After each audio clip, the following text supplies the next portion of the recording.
दर्शक बंधु UPI जुगरे बदलुछि लोकंकर payment करिवार अभ्यास। हाथ में कैश नुहे मोबाइल पेमेंट को अधिक पसंद करुछंती लोक माने।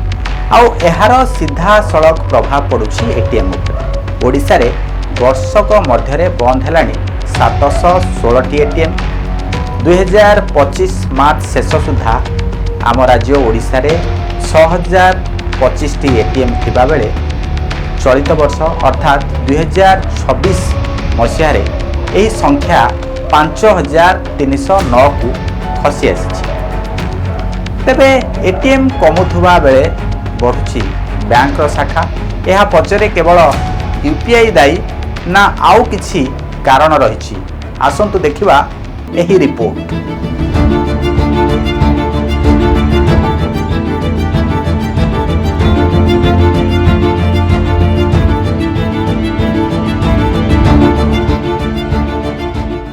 मोबाइल खोलिले पेमेंट, दुकान रे क्यूआर कोड स्कान कले टंका पैठ, ऑनलाइन ट्रांजैक्शन एबे लोक मानकर दैनंदिन जीवनर अंश पालटिछि। आउ एही डिजिटल पेमेंट रो बढ़ुतबा चाहिदा भितरे धीरे धीरे कमुछि एटीएम रो आवश्यकता। ओडिशा रे गोटिए वर्ष रे 716 टी एटीएम बंद होइथिबार तथ्य आम हस्तगत होइछि।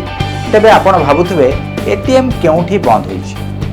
आपण भावुथिबे निश्चय ग्रामांचल रे हुए तो एटीएम बंद होइथिबो, किंतु तथ्य जहाँ कहूछि ग्रामांचल तुलन में सहरांचल रे एटीएम बंद हबार हार अधिक, जहाँ आपण को आश्चर्य करिपारे। खोर्धा जिले में सर्वाधिक 163 टी एटीएम बंद होइछि। कटक रे 58 टी, सुंदरगढ़ रे 49, बालेश्वर रे 41, गंजाम रे 31, केन्दुझर रे 30, पुरी रे 23, अनुगुल रे 19, बलांगीर रे 16 टी एटीएम बंद होइछि। राज्य रे 30 टी जिला मध्यरु केवल बौद्ध को छाड़ीदेले अन्य सबु जिल्ला रे एटीएम संख्या ह्रास पाइछि। एटीएम रे लाइन ने छिड़ा हेबा, कार्ड नहीं बाहरिबा एवं कैश उठाइबा अपेक्षा मोबाइल रे किछि सेकेंड रे पेमेंट करिबा एबे अधिक सहज होइछि। विशेष करी सहरांचल रे यूपीआई एवं डिजिटल पेमेंट व्यवहार बढ़िबारु एटीएम ट्रांजैक्शन कमुछि। अन्य पार्श्व देखा गले एटीएम रो परिचालना, कैश रिफिलिंग कहतु अबा सुरक्षा जनित कारण पाई बैंक गुड़िक प्रचुर अर्थ खर्च करिथा। तेणु कम व्यवहार हेउथुबा एटीएम को बंद करने को बैंक गुड़िक गुरुत्व देउथुबा कहा जाउछि। तेबे एठी प्रश्न उठुछि यूपीआई डिजिटल पेमेंट बढ़िबा एटीएम संख्या कमिबार प्रमुख कारण कि? एभली एक प्रश्न वर्तमान साधारण उठुछि, उठिबा मध्य स्वाभाविक कथा। तेबे एटीएम कमुथुबा बेले राज्य रे बैंक शाखा किंतु बढ़िबार लागिछि। 2025 मसीह रे ओडिशा रे 5807 टी बैंक रो शाखा थिला।